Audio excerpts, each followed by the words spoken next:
Hi, good afternoon or good morning, depending on where you are. I'm Michael Swack, and I'm the director of the Master's Program in Community Development here at the University of New Hampshire. And I'm joined today by my colleague, Robin Husslage, who's also on the line. And this webinar will be between 20 and 30 minutes, depending on how many questions you have. If you do have questions, please click on the chat box and I'll respond to questions throughout the presentation. Like I said, the presentation will be about 20 to 30 minutes.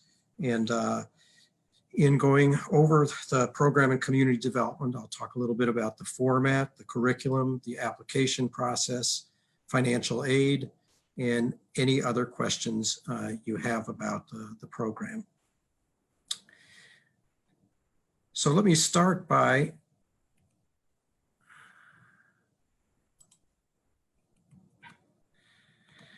talking about a little bit about the Carsey School. So we're located at the Carsey School of Public Policy at the University of New Hampshire. We're one of 3 academic programs that are at the school, based at the school. We have a master's in public policy, a master's in public administration, and this master's in community development. In addition, we have a series of research centers that are involved in research, also engagement and advocacy. Some of you may know I run our Center for Impact Finance, which does work on community development finance, including research, applied projects, and training. And we also have an active outreach program at the Carsey School. The Master's in Community Development I want to talk to you about today is a program that is it's an applied program, meaning that it focuses on subjects and topics that you'll actually do in your work.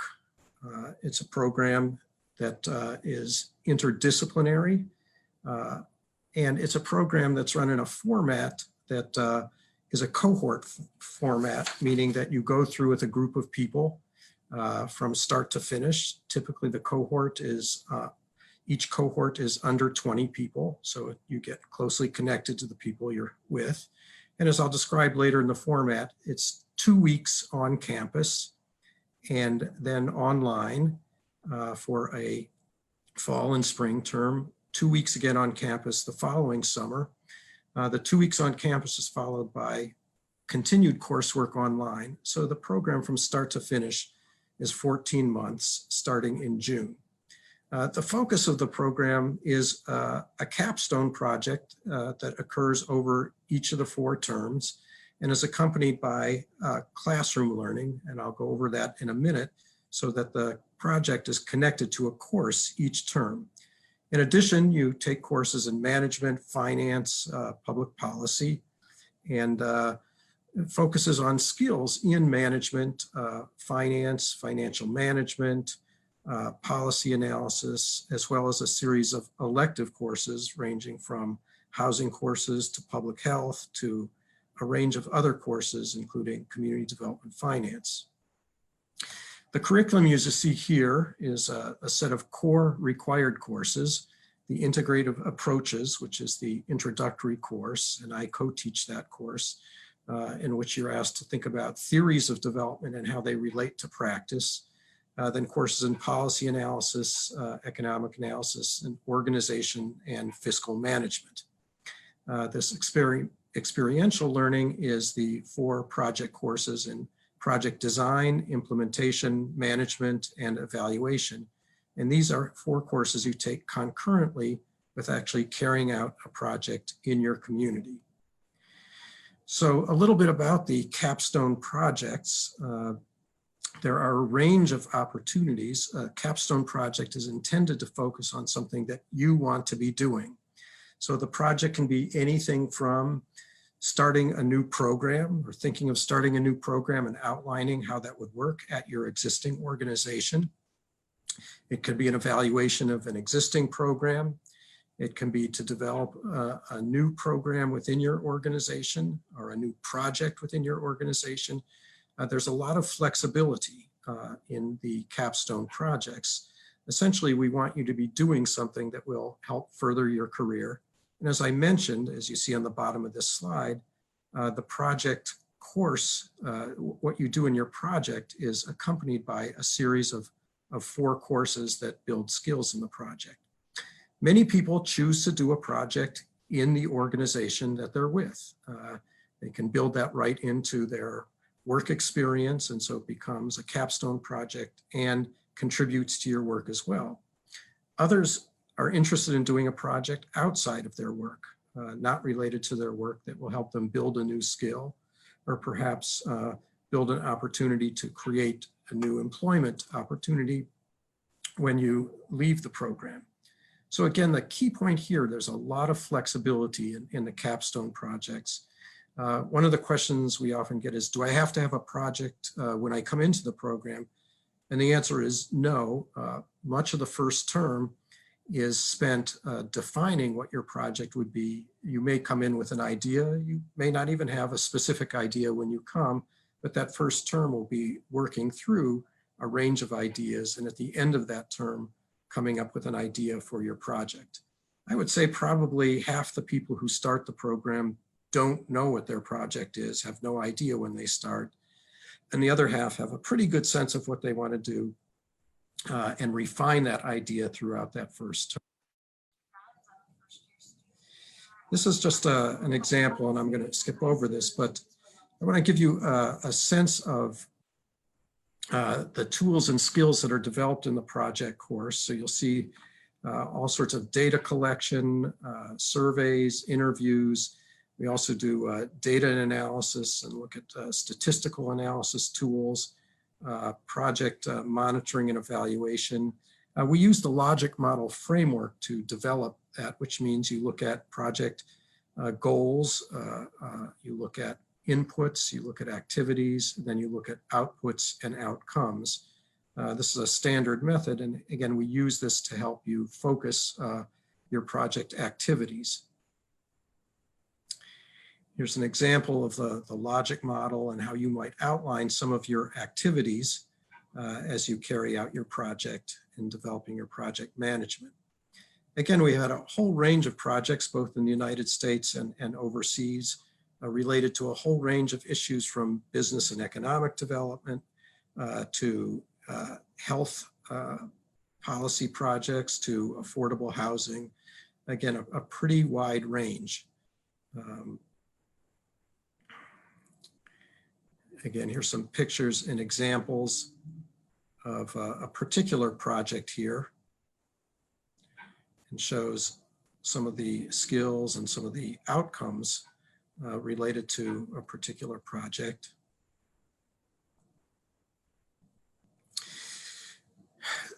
One of the things that we look at is the cohort model, which I mentioned earlier, which is an important part of our structure. We have a very diverse student body, people coming from overseas, from throughout the United States. And as I mentioned, you go through the program in a cohort. The structure is the 4 terms, as I mentioned, but also the 2 weeks in the beginning. You'll see that you can start the program in different terms, but we encourage people to start the program in the summer because that's when everybody comes together and meets face-to-face for the 2 weeks. One of the things that we believe is that the face-to-face meetings you have in the beginning of the program really help forge better relationships and connections in the online section. The online is mainly asynchronous. What that means is there's work that you do, work that you post, discussions that you participate in. There aren't specific times that you have to be online. The one exception to that is the project course, where we try to arrange once a month a 1-hour call where everybody gets on Zoom and has a chance to have a discussion about their projects. But by and large, the online section is asynchronous. You do the work when you have the time to do the work, and you communicate with people through discussion groups and the like.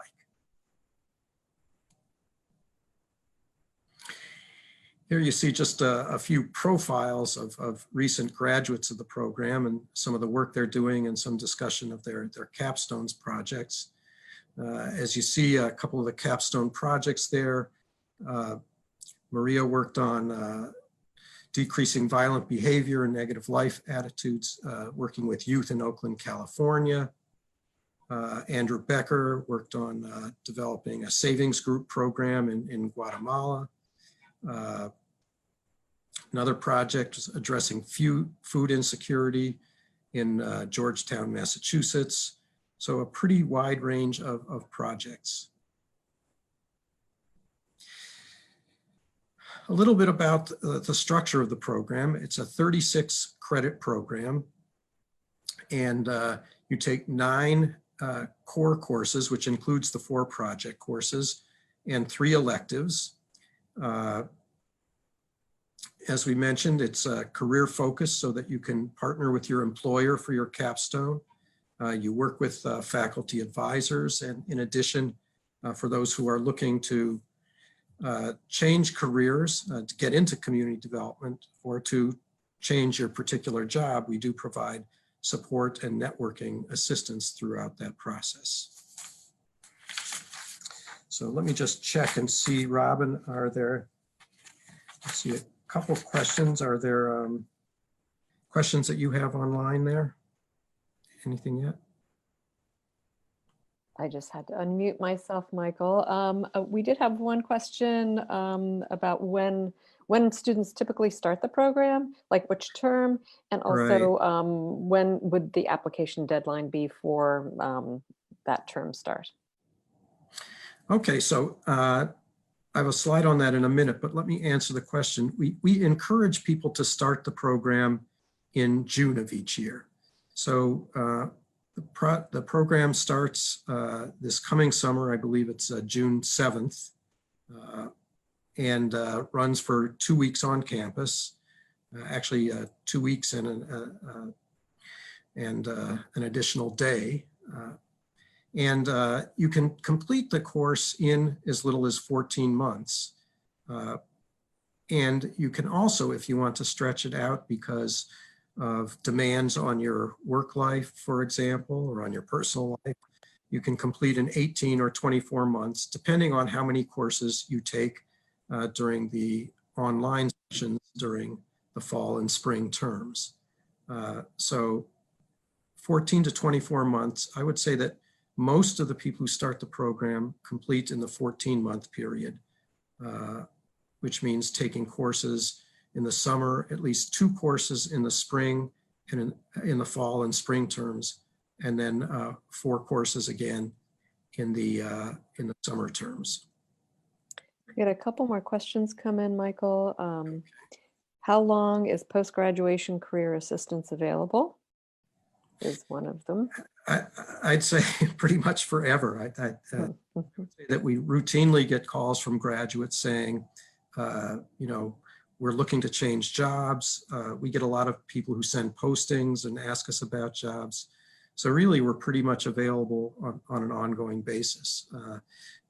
Typically, we depend on you telling us when you're looking for a job or when you're interested, and can then be aware and help make connections and also share postings that we get directly.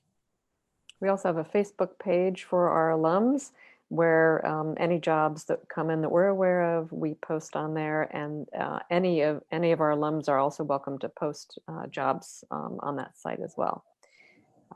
There's one additional question, Michael, or actually 2 that just came in.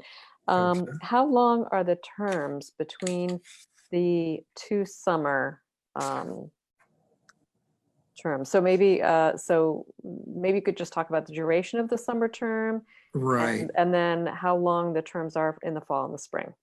Right. So the summer term starts with the 2 weeks on campus. That second week in June, you stay on campus for 2 weeks, and then they're essentially hybrid courses. So you have assignments that are due, and that term ends the first week in August. So the term runs from June through August, essentially 2 months. And after the 2 weeks, there are assignments that you complete online or turn in later in the term. The fall term begins in the beginning of September and runs through the middle of December. And then there's a break, and the spring term runs from the end of January through the first week in May. And then there's a break, typically about a month break between the May term ending date and the beginning of the fourth term, the second summer term, which starts the second 2 weeks in June. So if you begin the program in June, which is what we recommend, you're 2 weeks on campus. That term ends in August. You continue throughout the year. This fourth term includes a second 2 weeks on campus, and you finish in August, which is 14 months after you begin in June. Mm-hmm. There are a few people who will take an elective course, for example, in the spring and fall terms. So for example, the financial management course is offered online in the spring term. There are some people who will choose to apply to the program and start the program taking a single course in the term that begins at the end of January just to get a head start. But most people, as I said, start with their full cohort on campus and in person in June. Another question came in, Michael. How do you define development? Are you talking about infrastructure and local regulations? Well, development is one of those words, and community development even, mm-hmm. a pretty broad definition. It's actually one of the things we talk about the first term. But if you're talking about development and community development broadly can mean anything from development that organizing a community. It can mean development through facility and infrastructure development, like housing and community facilities. So we define community development broadly as being a set of programs and practices that help develop a community, that help improve the quality of life in a community. Improving the quality of life in a community can be anything from improving access to capital, improving the quality of housing, improving the quality of health outcomes, and all of those are related to the type of work and projects and organizations that our students come from. So community development, for our purposes, has a pretty broad definition. Great, thank you, Michael. Another question is the June term the 2 weeks term, is it a 7-day proposition? In other words, does it include also weekend activities for both weekends, or do they have the weekends free for other commitments? Yeah, that's a good question, and it's actually one that came up recently in our discussion among staff and faculty, because in doing the evaluation this past year, we typically had Sundays off, some activities on Saturdays. So you'll come to the program starting on a Friday, there'll be activities on that Saturday, but the weekends after that, we now plan to leave free for you to do the work catch up. So there'll be classes and activities scheduled for 5 days during the week after that initial weekend orientation. I think that's it for this time being for questions. Okay. Keep them coming in. Okay, good. Yeah. So let me talk a little bit about the application process. As you see, everything is submitted online. For the summer term, which we're talking about, when you start in June, the application deadline is April 15th. We encourage people to get all their materials in earlier, by March 15th, if possible. We do evaluate applications and do admissions on a rolling basis. So when your application is complete, we'll send it to the committee for review. The application requirements are a bachelor's degree with a transcript, 3 letters of reference, a personal statement, a resume, and the application fee. We don't require the GRE, in part because we found it didn't tell us anything helpful about people who were coming into the program. It was not a predictor of success. We do have a wide range of applicants. Like I said, a lot of diversity in terms of everything from age to background to ethnicity. We have people in the program from 23 years old to people in their late 50s and everything in between. So again, it's designed for a practitioner. Most people have been working in the field for a period of time, usually 5 years or more. And so again, a very diverse group of applicants in the program. I believe also, Robin, we have an application waiver for students who apply by a certain date. Yes, we'll be sending information out in an email to everyone that attended today about an application fee waiver. So those that attended, we will send you information. Okay, so there is an application waiver. Yes. The cost of the program, you can see on the screen there for New Hampshire residents and out-of-state residents. We also offer financial aid, both in the form of grants and access to loans. Grants in the program tend to be in the $2,500 to $10,000 range, depending on your need. We also have partnership agreements with NeighborWorks, LISC, and OFN, among others. You can see on the screen there, in which the organizations will match to some degree some of the scholarship funds that we offer in the case of LISC and NeighborWorks. And so we do offer specific scholarships, and if you're affiliated with those organizations, either as a board member or as a staff member, you should let us know and we can give you more details on those special scholarships.